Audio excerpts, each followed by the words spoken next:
નમસ્કાર વિદ્યાર્થી મિત્રો, આજે આપણે સ્વાધ્યાયના કેટલાક દાખલા જોવાના છીએ।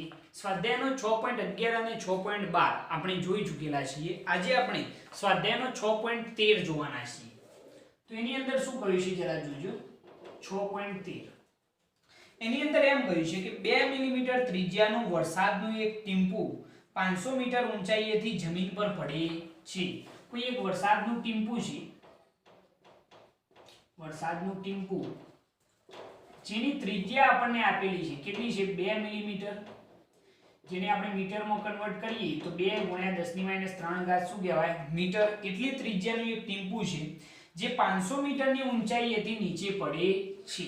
કેટલી ઊંચાઈએથી? તો 500 મીટરની ઊંચાઈએથી નીચે પડે છે, જમીન પર પડે છે। ઘટતા પ્રવેગથી એટલે કે હવાના શ્યાનતા અવરોધને કારણે તે મૂળ ઊંચાઈએથી અડધી ઊંચાઈ પ્રાપ્ત ન કરે ત્યાં સુધી પડે છે, જ્યાં તે અંતિમ ઝડપ પ્રાપ્ત કરે છે। અડધી ઊંચાઈ સુધી પડે એટલે એની અંતિમ ઝડપ પ્રાપ્ત કરે છે અને ત્યારબાદ તે એકધારી ઝડપથી ગતિ કરે છે અને તેની સફરના પ્રથમ અને બીજા અડધા ભાગ દરમિયાન ગુરુત્વાકર્ષણ બળ વડે ટીમ્પા પર થયેલ કાર્ય કેટલું હશે? પ્રથમ અને બીજો જે અડધો ભાગ છે એ દરમિયાન, એટલે કે અડધી ઊંચાઈ અને પૂરી ઊંચાઈ, અડધી ઊંચાઈ એટલે 250 મીટર અંતરે અને બીજી 500 મીટર અંતરે ગુરુત્વાકર્ષણ બળ વડે થયેલું કાર્ય આપણે શોધવાનું છે। જો તે 10 મીટર પ્રતિ સેકન્ડની ઝડપથી તેની સફર પૂરી કરીને જમીન પર પડે તો તેની આ સફર દરમિયાન અવરોધક બળ વડે ટીમ્પા પર થયેલું કાર્ય કેટલું હશે? બે બળો વડે થતા કાર્યો શોધવાના છે। પેલું ગુરુત્વાકર્ષણ બળ વડે થતું કાર્ય, પરંતુ એની અંદર કન્ડિશન છે કે અડધી ઊંચાઈએ અને સફર પૂર્ણ થાય તો પૂરેપૂરી ઊંચાઈએ ગુરુત્વાકર્ષણ બળ વડે કેટલું કાર્ય થયું હશે એ આપણે શોધવાનું છે। એના પહેલા આપણે વરસાદના ટીમ્પાનું દર શોધી કાઢીએ। વરસાદના ટીમ્પાનું દર આપણે શોધી કાઢીએ તો દર m બરાબર ρ ઇન્ટુ શું થઈ જાય? v, અથવા તો v ઇન્ટુ ρ। દર બરાબર કદ ગુણ્યા ઘનતા થાય ને, ઘનતા બરાબર દર ભાગ્યા કદ, તો દર બરાબર શું થાય? કદ ગુણ્યા ઘનતા। તો દર m બરાબર કદ કેટલું થાય? વરસાદનું ટીમ્પું ગોળાકાર હોય તો 4/3πr³ અને ઘનતા શું કહેવાશે? ρ। ઓકે, તો દર m બરાબર 4/3, પાઈ ની કિંમત 3.14, ત્રિજ્યા આપણને આપેલી છે 2 × 10⁻³ ઘાત અને એનો શું આવશે? ક્યુબ, અને પાણીની ઘનતા 10⁻³ કિલોગ્રામ પ્રતિ શું થાય? મીટર ક્યુબ, અથવા તો ગ્રામ પ્રતિ સેન્ટીમીટર ક્યુબમાં લખવી હોય તો 1 ગ્રામ પ્રતિ સેન્ટીમીટર ક્યુબ, પરંતુ અહીંયા આપણે કિલોગ્રામ પ્રતિ મીટર ક્યુબમાં લખીએ છીએ તો પાણીની ઘનતા કેટલી થાય? 10⁻³ કિલોગ્રામ પ્રતિ મીટર ક્યુબ। હવે સાદુરૂપ તો ફાવશે, આપી દો સાદુરૂપ। અહીંયા 2⁻³ એટલે 8 થઈ જાય અને અહીંયા 10⁻⁹ થઈ જશે। સાદુરૂપ આપી દો તો તમને આનો જવાબ મળશે 33.49 ગુણ્યા 10⁻⁶ કિલોગ્રામ। આટલું દર હશે કોનું ભાઈ? વરસાદના ટીમ્પાનું દર। ઓકે, હવે આપણે બે ઊંચાઈએ ગુરુત્વાકર્ષણ બળના લીધે થતું કાર્ય શોધવાનું છે। પહેલી અડધી ઊંચાઈએ અને પછી સફર પૂર્ણ થયા પછી પૂરેપૂરી ઊંચાઈએ, બરોબર છે?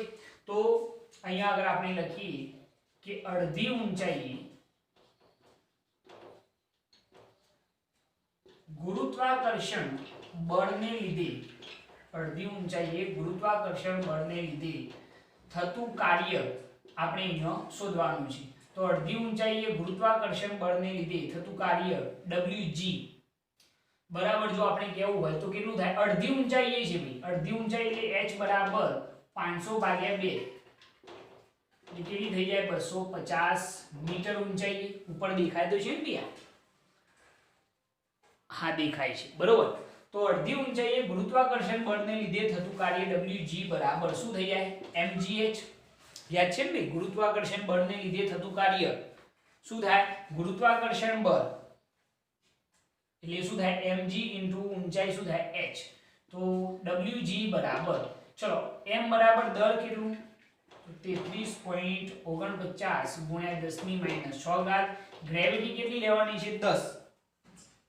10 લેવા અથવા તો 9.8 લેવાનું ભાઈ, બરોબર છે? અને ઊંચાઈ કેટલી થઈ જશે? 250 મીટર, કારણ કે અડધી ઊંચાઈ છે। તો આનું સાદુરૂપ આપી દો। અડધી ઊંચાઈએ ગુરુત્વાકર્ષણ બળના લીધે થતું કાર્ય કેટલું થાય? તો 82,075 ગુણ્યા 10 ની -6 ઘાત થશે, એટલે જો આપણે કહેવું હોય તો 0.1 2 3 4 5 છે ને, તો 0.082075 જૂલ જેટલું કાર્ય કોના લીધે થતું હશે?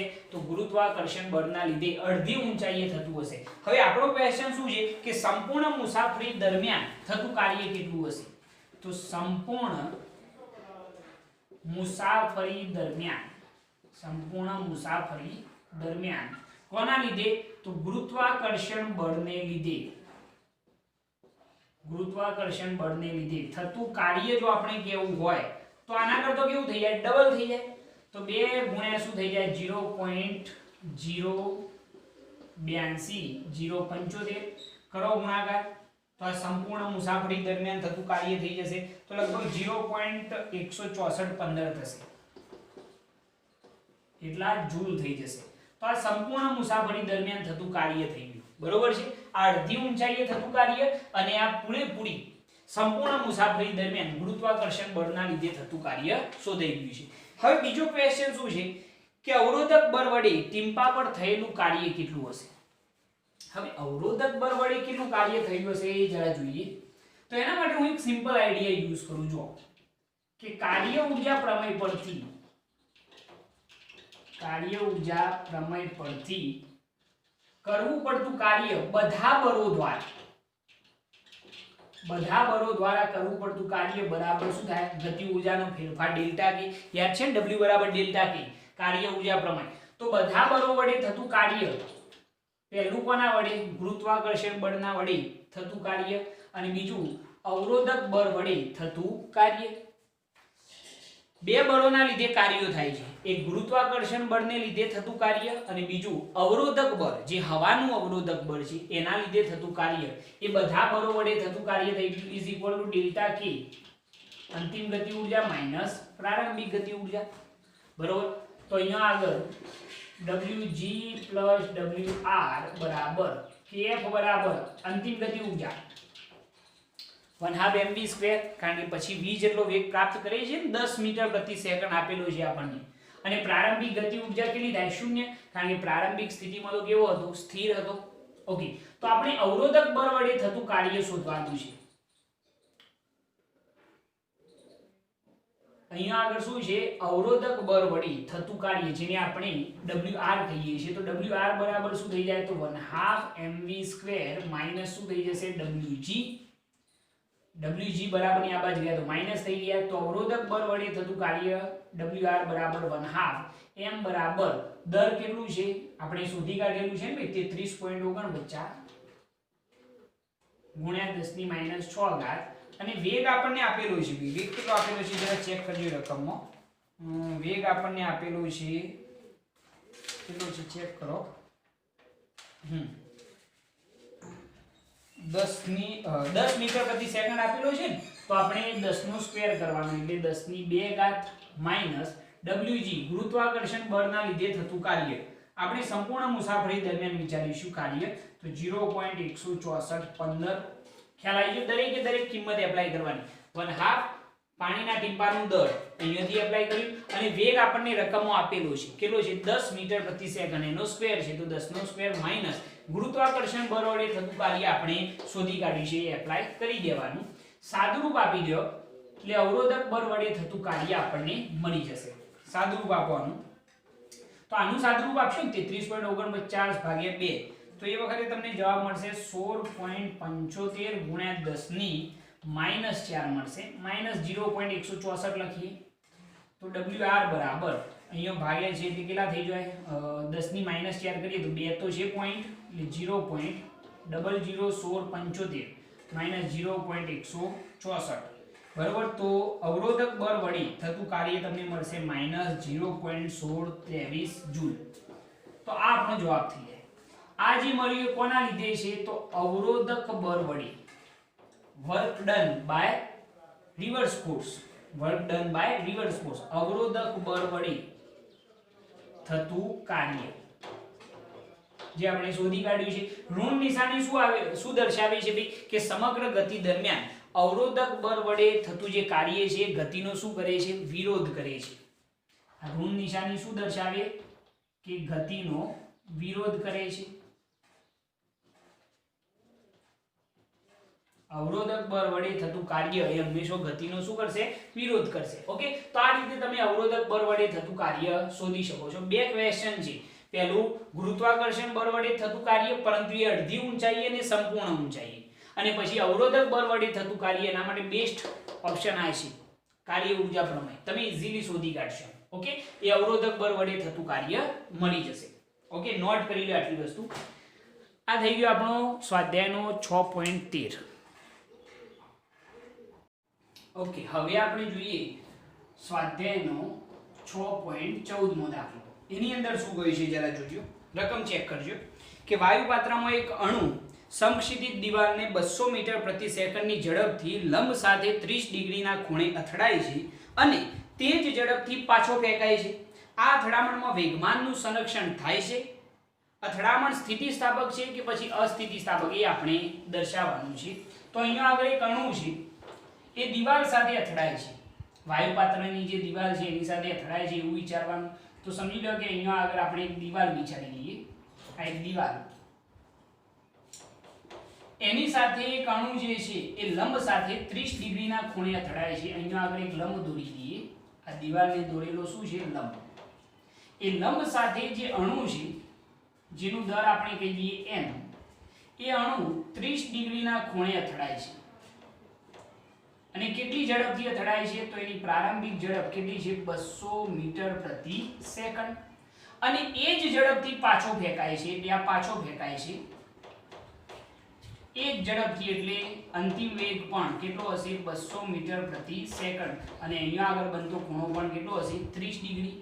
બરોબર, આપણે એમ જ કહ્યું છે ને ભાઈ કે વાયુ પાત્રમાં એક અણુ સમક્ષિતિજ દિવાલને 200 મીટર પ્રતિ સેકન્ડની ઝડપે લંબ સાથે 30 ડિગ્રીના ખૂણે અથડાય છે. અથડાય છે કે નહીં? જો આ જે અણુ છે એ દિવાલ સાથે 200 મીટર પ્રતિ સેકન્ડની ઝડપથી 30 ડિગ્રીના ખૂણે અથડાય છે અને એ જ ઝડપથી શું થાય છે પાછો ફેંકાય છે. એટલે પ્રારંભિક ઝડપ 200 મીટર પ્રતિ સેકન્ડ, અંતિમ ઝડપ પણ કેટલી હશે 200 મીટર પ્રતિ સેકન્ડ. તો ક્વેશ્ચન એ છે કે શું આ અથડામણમાં વેગમાનનું સંરક્ષણ થાય છે? તો થતું જ હશે ભાઈ. અથડામણ ગમે તે પ્રકારની હોય, સ્થિતિસ્થાપક હોય પછી અસ્થિતિસ્થાપક હોય, બંનેની અંદર વેગમાન સંરક્ષણના નિયમનું તો પાલન થાય જ છે. અહીંયા આગળ આપણે કહી દઈએ કે આ જે દિવાલ છે એ દિવાલ સ્થિર છે. બરોબર, એનું દર જો આપણે કહેવું હોય તો આપણે કહી દઈએ કેપિટલ M, અને વેગ કહેવો હોય તો વેગ v બરાબર કેટલો 0. કારણ કે દિવાલ કેવી છે સ્થિર છે એટલા માટે એનો વેગ 0 હશે. તો અહીંયા આગળ સૌપ્રથમ આપણે પહેલી વસ્તુ એ જ લખીશું કે અથડામણ ગમે તે પ્રકારની હોય તો પણ એની અંદર વેગમાન સંરક્ષણના નિયમનું પાલન તો થાય જ છે. અહીં અથડામણ સ્થિતિસ્થાપક હોય, અથડામણ સ્થિતિસ્થાપક હોય કે પછી અસ્થિતિસ્થાપક હોય, અથડામણ સ્થિતિસ્થાપક હોય કે પછી અસ્થિતિસ્થાપક હોય તો પણ વેગમાન સંરક્ષણના નિયમનું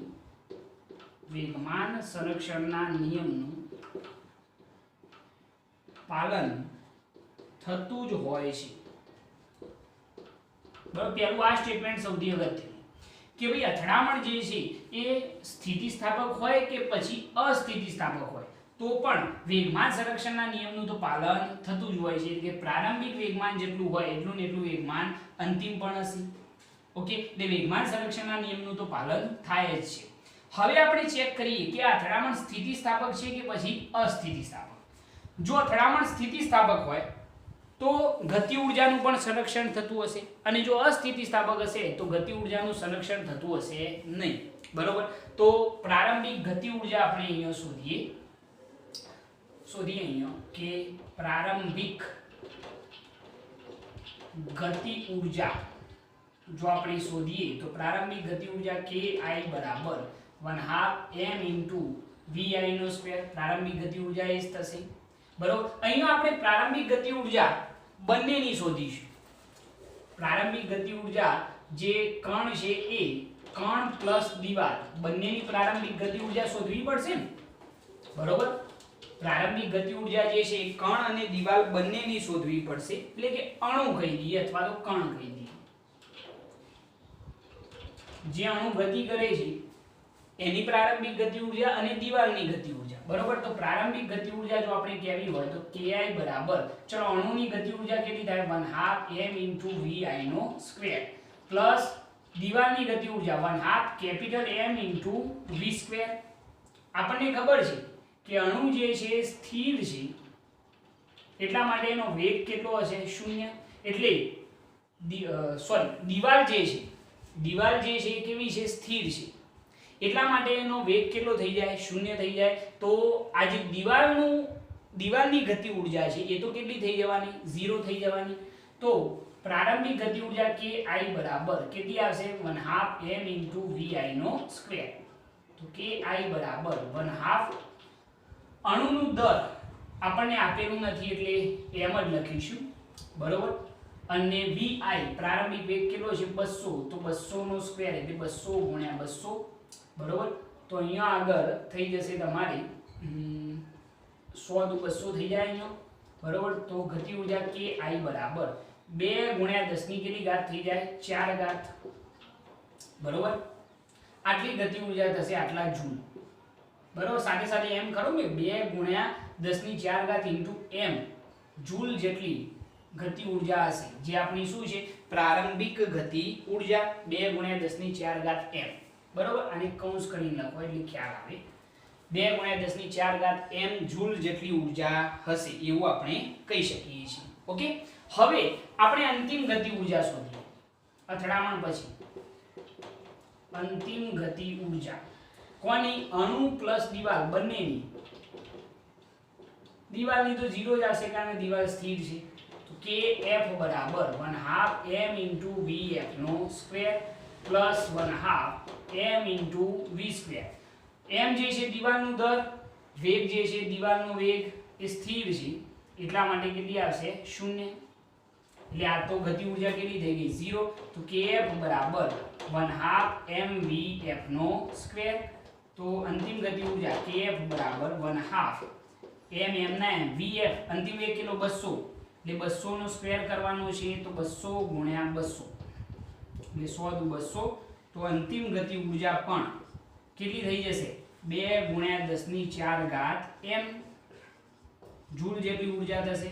મતલબ કે અહીં ગતિ ઊર્જાનું પણ શું થાય છે સંરક્ષણ થાય છે, એટલે કે આ અથડામણ જે છે કેવી હશે સ્થિતિસ્થાપક હશે. તો અહીંયા આગળ આપણે એમ લખી શકીએ કે અહીં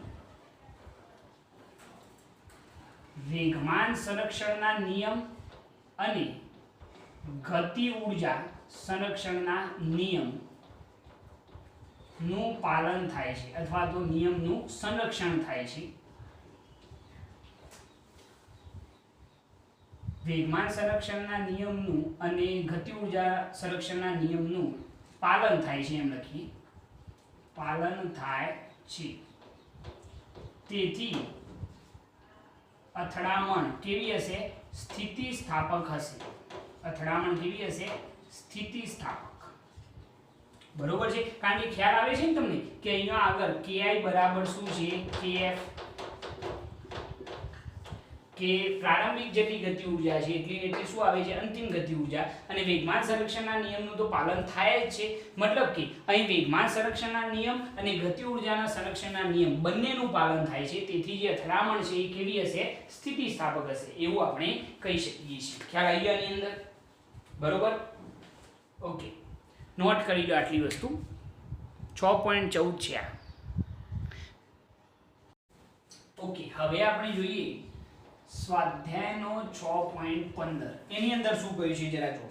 એક બિલ્ડિંગના ગ્રાઉન્ડ ફ્લોર પર રહેલ એક પંપ 30 મીટર ક્યુબની કદની ટાંકીને 15 મિનિટમાં ભરી શકે છે. ગ્રાઉન્ડ ફ્લોર ઉપર એક પંપ છે જે 30 મીટર ક્યુબની જે ટાંકી છે એને કેટલી મિનિટમાં તો 15 મિનિટમાં ભરી શકે છે. તો ટાંકીનું જે કદ છે એ આપણને આપેલું છે.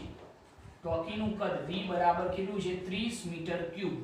પંપ જે છે એ આ ટોકીને કેટલી મિનિટમાં, તો t બરાબર 15 મિનિટમાં ભરી કાઢે છે. સેકન્ડમાં કહીએ તો 15 ગુણ્યા 60 સેકન્ડમાં ભરી કાઢે છે. જો ટોકી ગ્રાઉન્ડ થી 40 મીટરની ઊંચાઈએ હોય, ટોકી જે છે ગ્રાઉન્ડ થી કેટલી 40 મીટરની ઊંચાઈએ હોય અને પંપની કાર્યક્ષમતા કેટલી હોય, 30% હોય, 30% હોય, તો પંપ દ્વારા કેટલા વિદ્યુત પાવરનો ઉપયોગ થયો હશે? એટલે કે ટૂંકમાં આપણે પંપને અપાતો જે ઇનપુટ પાવર છે એ ઇનપુટ પાવર શોધવાનો છે. બરોબર? તો આખો ક્વેશ્ચન સમજો કે સમજી લો કે એક બિલ્ડિંગ છે, આ રીતની, આ બિલ્ડિંગ. બરોબર? બિલ્ડિંગની નીચે જે ગ્રાઉન્ડ ફ્લોર છે ત્યાં આગળ એક મોટર પંપ છે, જેનું કામ શું છે, પાણીને ઉપર ચડાવવાનું. અહીંયા આગળ એક ટોકી છે જેનું કદ આપણને આપેલું છે 30 મીટર ક્યુબ. ટોકી જે છે ગ્રાઉન્ડ ફ્લોર થી કેટલી ઊંચાઈએ છે, તો h બરાબર 40 મીટરની ઊંચાઈએ છે. હવે આ પંપ જે છે એ આ ટોકીને સંપૂર્ણ ભરી દે તો એના માટે લાગતો જે સમય છે કેટલો છે, સમય કેટલો છે, 15 મિનિટ. 15 મિનિટમાં આ ટોકી ભરાઈ જાય છે.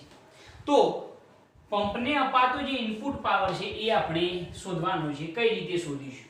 તો પહેલા તો આપણે પાણીની ઘનતા જાણીએ છીએ કે પાણીની ઘનતા જો આપણે કેવી હોય, ρ બરાબર તો એટલી છે 10³ કિલોગ્રામ પ્રતિ મીટર ક્યુબ છે. બરોબર? હવે 1 મીટર ક્યુબની અંદર જે પાણી ભરાય એનું જો આપણે દર શોધવું હોય તો દર બરાબર કદ ગુણ્યા શું થઈ જાય, ઘનતા.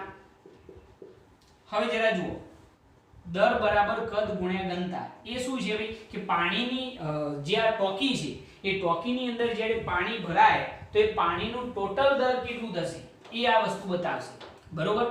તો પાણીનું દર બરાબર કદ કેટલું છે ટોકીનું, અથવા તો આ રીતે લખીએ જો કે ટોકીમાં ભરાયેલ પાણીનું દર, ટોકીમાં ભરાયેલ પાણીનું દર બરાબર શું થાય, કદ ગુણ્યા ઘનતા. બરોબર? કે જે ટોકીની અંદર પાણી ભરાયું એ પાણીનું દર કેટલું હશે, તો દર બરાબર કદ ગુણ્યા ઘનતા. તો દર બરાબર જે ટોકી છે એનું કદ આપણને આપેલું છે કેટલું, 30 મીટર ક્યુબ, અને પાણીની ઘનતા કેટલી છે, 10³ બરોબર? આટલું દર ટોકીની અંદર ભરાયું હશે. બરોબર છે? દર કેટલું થશે, તો 30×10³ કિલોગ્રામ જેટલું હશે. જો કેવું હોય તો 3×10⁴ કિલોગ્રામ કહી શકાય. એટલું દર, એટલું પાણી આ ટોકીની અંદર ભરાયું હશે, જે પાણીનું દર છે. બરોબર? ઓકે. હવે એના ઉપરથી આપણે સમજી શકીએ છીએ કે ભાઈ આપણે પાણીને પંપ દ્વારા ક્યાં લઈ જઈએ છીએ, ઉપર લઈ જઈએ છીએ, તો ગ્રેવિટી જે છે નીચે તરફ હશે. તો જો આપણે પાણીને ઉપર તરફ લઈ જવું હોય તો કંઈક ના કંઈક કાર્ય કરવું પડે, અને કાર્ય W બરાબર શું થાય, mgh. બરોબર? તો એ આપણે શોધી કાઢીશું. તો એના માટે આપણે અહીંયા આગળ એમ લખીએ કે આઉટપુટ પાવર,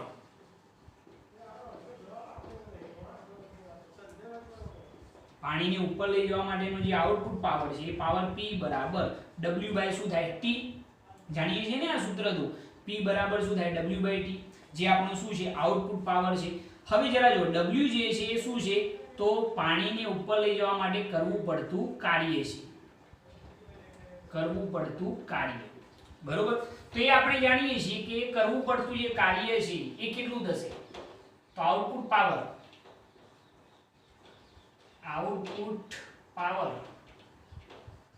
P બરાબર W બરાબર શું લખાય, mgh ભાગ્યા શું આવશે, ટાઈમ t. ખ્યાલ આવે ને? પાણીને ઉપર સુધી લઈ જવા માટે પંપ દ્વારા કરવું પડતું જે કાર્ય છે W બરાબર શું લખાય, mgh અપન શું થઈ જાય, t. તો આઉટપુટ પાવર P બરાબર, ચલો દર કેટલું, પાણીનું દર આપણે શોધી કાઢ્યું છે તો 30×10⁵ અથવા તો 3×10⁴ કિલોગ્રામ. ગ્રેવિટી આપણને કેટલી લેવાની કહી છે, 9.8. કેટલી ઊંચાઈ સુધી લઈ જવાનું છે, તો 40 મીટર, 40 મીટરની ઊંચાઈ સુધી લઈ જવાનું છે. એના માટે લાગતો સમય કેટલો છે, 15 મિનિટ, એટલે 15×60. તો આઉટપુટ પાવર કેટલો થશે, ગણી કાઢો. તો સાદુરૂપ આપશો તો તમારે જવાબ આવશે લગભગ 13.07. ગુણ્યા 10⁻³ વોટ થઈ જશે, એટલે કે આઉટપુટ પાવર જે છે લગભગ 13.07 કિલોવોટ જેટલો હશે, બરોબર. આઉટપુટ પાવર આટલો હશે, પરંતુ પંપની જે કાર્યક્ષમતા છે એ તો કેટલી છે 30% જ છે. તો આપણે ઇનપુટ પાવર કેટલો આપવો પડશે? તો જો આપણે ઇનપુટ પાવર શોધવો હોય તો કાર્યક્ષમતા જે છે એનું સૂત્ર યાદ રાખવું પડે. પંપની કાર્યક્ષમતા, કોની? પંપની કાર્યક્ષમતા એ પણ આપણે શેમાં લખીશું? ટકામાં. તો ઇઝ ઇક્વલ ટુ અહીંયા આગળ થઈ જશે આઉટપુટ પાવર ભાગ્યા શું થાય? Input power. સૂત્ર આજે ધ્યાન રાખજો, આઉટપુટ પાવર ભાગ્યા ઇનપુટ પાવર ગુણ્યા શું થઈ જાય? 100%, ગુણ્યા 100 કરવાના છે, બરોબર. કાર્યક્ષમતા ટકામાં બરાબર આઉટપુટ પાવર ભાગ્યા ઇનપુટ પાવર ગુણ્યા શું કરવાના? 100. આ કાઢી નાખું છું ભાઈ, આકૃતિ એવું હોય તો દોરી કાઢજો એટલે તમને ખ્યાલ આવે. ગુણ્યા કેટલા કરવાના? 100. આ પંપની કાર્યક્ષમતાનું સૂત્ર છે ભાઈ, આ યાદ રાખજો, બરોબર. કારણ કે બહુ કામની વસ્તુ છે. પંપની કાર્યક્ષમતા બરાબર આઉટપુટ પાવર ભાગ્યા ઇનપુટ પાવર ગુણ્યા 100. આપણે શું શોધવાનું છે? Input power. તો input power is equal to શું થઈ જાય? આઉટપુટ પાવર ભાગ્યા શું થઈ જશે? પંપની કાર્યક્ષમતા. પંપની કાર્યક્ષમતા જે ટકામાં હશે ગુણ્યા શું કરવા પડશે? 100. તો આઉટપુટ પાવર આપણને ખબર છે કેટલો છે? આઉટપુટ પાવર 13.07 ગુણ્યા 10⁻³ ભાગ્યા પંપની કાર્યક્ષમતા કેટલી? 30% ગુણ્યા શું આવશે? 100. તો આ તો ગયા, બરોબર છે. સાદુરૂપ આપો 13.07 ભાગ્યા 3, બરોબર, એટલે 43.6. આ કેટલા થશે? 13.07 ગુણ્યા 10 એટલે 130.7 થશે ને. 130.7 ભાગ્યા 3 એટલે તમારો જવાબ આવશે 43.6 ગુણ્યા 10⁻³ વોટ. એટલે લગભગ કેવા હોય તો 43.6 શું કહેવાય? કિલોવોટ. એટલે કે ઇનપુટ પાવર જે આપવો પડશે એ કેટલો હશે? 43.6 કિલોવોટ જેટલો હશે, એવું આપણે કહી શકીએ છીએ, બરોબર. બહુ સમજવા જેવો દાખલો છે ભાઈ. આકૃતિ થોડી અહીંયા આગળ દોરજો એટલે તમને ખ્યાલ આવે કે આ જે છે આપણી બિલ્ડિંગની ઊંચાઈ h બરાબર કેટલી? 40 મીટર. અહીંયા આગળ જે છે આપણો પંપ છે. આપણે પાણીને અહીંયા આગળ ટાંકીમાં લઈ જવાનું છે, જેનું કદ કેટલું છે? તો 30 મીટર ક્યુબ, બરાબર. પાણીને ઉપર લઈ જવું હોય તો ગ્રેવિટીની વિરુદ્ધ દિશામાં કાર્ય કરવું પડશે, અને એ કાર્ય w બરાબર શું થાય? mgh, બરાબર. આ વસ્તુ દોરજો એટલે તમને ખ્યાલ આવે કે આપણે કાર્ય w બરાબર mgh કેમ લખ્યું છે. ઓકે. તો સૌપ્રથમ તો શું કરવાનું ભાઈ કે ટાંકીમાં ભરાયેલ જે પાણી છે એનું દર શોધી કાઢવાનું કે કેટલું દર થશે, કારણ કે એની જરૂર પડે છે આપણે mgh ની અંદર. તો એ કેટલું થાય? 30 ગુણ્યા 10⁻³ કિલોગ્રામ, બરોબર, એટલું દર હશે. હવે આઉટપુટ પાવર કેટલો થાય? તો આઉટપુટ પાવર p બરાબર w/t. w એટલે કે કરવું પડતું શું થશે? કાર્ય. તો આઉટપુટ પાવર p બરાબર કરવું પડતું કાર્ય કેટલું થાય? mgh/t. કિંમતો એપ્લાય કરો તો આઉટપુટ પાવર તમને આટલું મળી જશે. હવે પંપની કાર્યક્ષમતાનું આ સૂત્ર યાદ રાખો, બહુ કામની વસ્તુ. JEE નીટ માટે આવા ક્વેશ્ચનો પૂછાઈ ચૂકેલા છે, એટલે આ વસ્તુ તમારા માટે થોડી ઇમ્પોર્ટન્ટ રહેશે. સીધા 4 માર્ક્સ આપી દેશે કે પંપની કાર્યક્ષમતા બરાબર આઉટપુટ પાવર ભાગ્યા ઇનપુટ પાવર ગુણ્યા શું કરવાના? 100, બરોબર. તો ઇનપુટ પાવર શોધવો હોય તો ઇઝ ઇક્વલ ટુ શું થઈ જાય? આઉટપુટ પાવર ભાગ્યા પંપની કાર્યક્ષમતા ગુણ્યા શું થઈ જાય? 100. કિંમત એપ્લાય કરો, જવાબ મળી જશે. ઓકે. સિમ્પલ દાખલો થઈ જાય. આમ તો નોટ કરી લેજો, આટલી વસ્તુ નોટ કરી લો આને. ઓકે. હવે આપણે જોઈએ સ્વાધ્યાયનો 6.16. એની અંદર શું કહ્યું છે જરા જુઓ. બે એક જ સરખા બોલ બેરિંગ એકબીજાના સંપર્કમાં રહે તે રીતે ઘર્ષણ રહિત ટેબલ પર સ્થિર રહેલા છે. જુઓ તમે આ પ્રારંભિક સ્થિતિ છે પહેલી, કે એની અંદર 2 અને 3 નંબરના જે બોલ બેરિંગ છે એ બંને કેવા છે? સ્થિર પડેલા છે ટેબલ ઉપર. એમનો વેગ v બરાબર કેટલો છે? 0. સ્થિર રહેલા છે, જેમને તેટલા જ દળનું અને v જેટલી ઝડપથી ગતિ કરતી બોલ બેરિંગ સન્મુખ સંઘાત સાથે અથડાય છે. એક બીજો બોલ બેરિંગ છે નંબર 1, એ v જેટલા વેગથી આ બંને બોલ બેરિંગને શું થાય છે? હેડ ઓન સંઘાતથી અથડાય છે, બરોબર. સંઘાતથી અથડાય છે. જો અથડામણ સ્થિતિસ્થાપક હોય, અથડામણ કેવી છે? સ્થિતિસ્થાપક. હોય તો અથડામણ બાદ નીચે આપેલ આકૃતિમાં કયું પરિણામ શક્ય છે એ આપણે દર્શાવવાનું છે.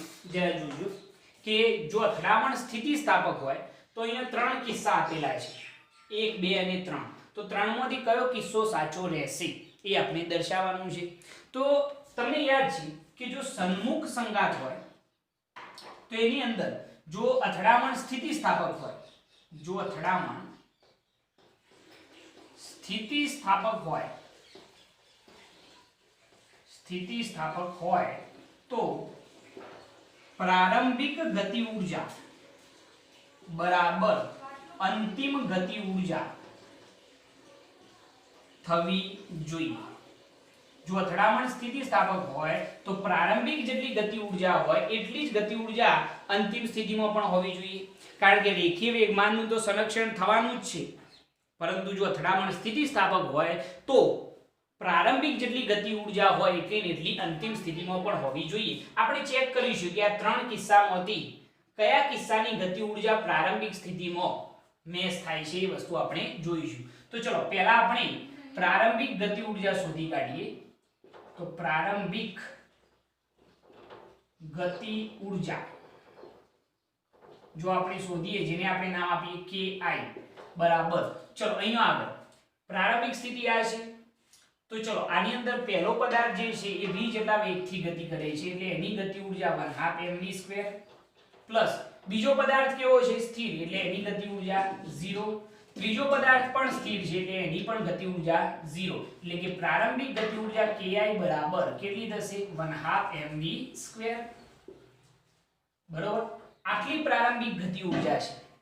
હવે આપણે ચેક કરવાનું છે કે આ ત્રણ કિસ્સાઓમાંથી કયો કિસ્સો સાચો છે. તો આપણે ચેક કરીએ. તો પહેલો કિસ્સો 1, એની અંદર આપણે ચેક કરીએ કે ગતિ ઊર્જા કેટલી થાય છે અંતિમ સ્થિતિમાં. બરોબર, તો અથડામણ પછીની ગતિ ઊર્જા જો આપણે કેવી હોય તો અહીંયા આગળ જુઓ.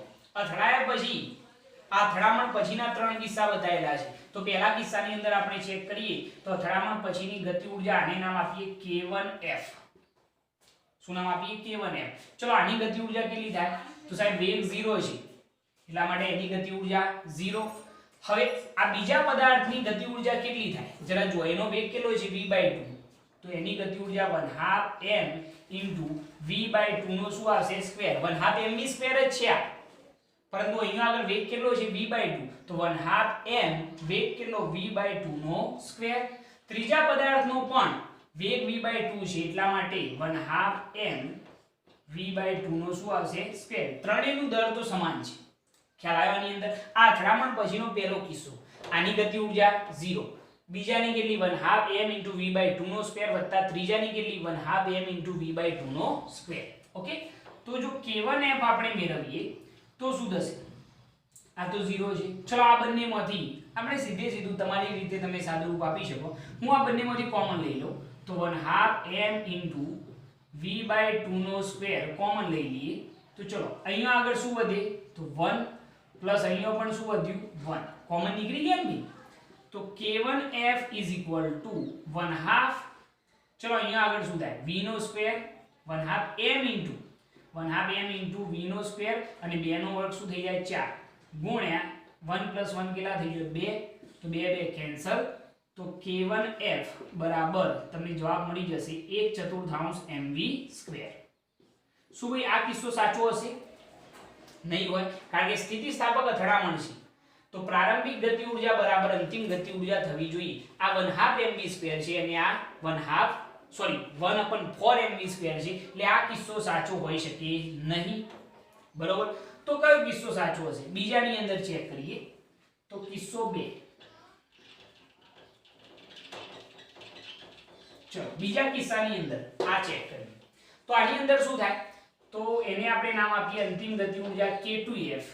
બરોબર, તો ચલો પહેલાનો વેગ 0 તો ગતિ ઊર્જા 0, બીજાનો પણ વેગ 0 એટલે ગતિ ઊર્જા 0 પ્લસ ત્રીજાનો વેગ v છે એટલા માટે એની ગતિ ઊર્જા કેટલી થાય 1/2 mv². તો આપણે K2F બરાબર કેવા હોય તો કેટલી થઈ જશે, ગતિ ઊર્જા 1/2 mv². તો અહીંયા આગળ મેચ થાય છે. જુઓ કે બીજા કિસ્સાની અંદર ગતિ ઊર્જા કેટલી મળી k2f બરાબર 1/2 mv2 પ્રારંભિક ગતિ ઊર્જા પણ કેટલી હતી 1/2 mv2 મતલબ કે બીજો કિસ્સો જે છે એ સાચો હશે બરોબર ત્રીજો કિસ્સો પણ આપણે ચેક કરી લઈએ કિસ્સો 3 બરોબર તો એની અંદર શું થશે જરા જુઓ તો ત્રીજા કિસ્સાની અંદર ત્રણેયનો વેગ કેટલો છે v/3 તો આપણે એ જે ગતિ ઊર્જા છે એને k3f કહી દઈએ તો શું થઈ જાય 1/2 m into વેગ કેટલો છે v/3 તો v/3 નો સ્ક્વેર વત્તા બીજાની વાત કરીએ તો 1/2 m v/3 નો સ્ક્વેર વત્તા 1/2 m v/3 નો સ્ક્વેર અને જગ્યા ઓછી પડશે અહીંયા લખીએ અહીંયા 1/2 m v/3 નો શું આવશે સ્ક્વેર ત્રીજા કિસ્સાની અંદર તો k3f બરાબર ચલો ત્રણેયમાંથી કોમન 1/2 m into v/3 નો સ્ક્વેર કોમન તો ચલો કૌંસની અંદર શું વધશે અહીંયા શું વધ્યું આ ત્રણેયમાંથી આ કોમન નીકળી ગયા તો અહીંયા શું વધ્યું 1 પ્લસ અહીંયા પણ 1 પ્લસ અહીંયા પણ 1 તો k3f બરાબર 1/2 m ચલો સ્ક્વેર કરો તો v સ્ક્વેર upon 3 નો વર્ગ કેટલો થઈ જાય 9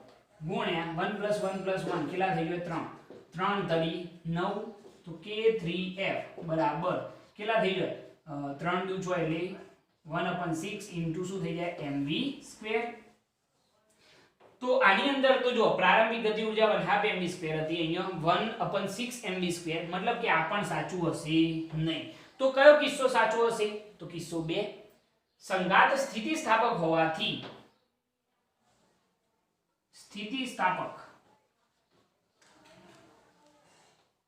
સંઘાત હોવાથી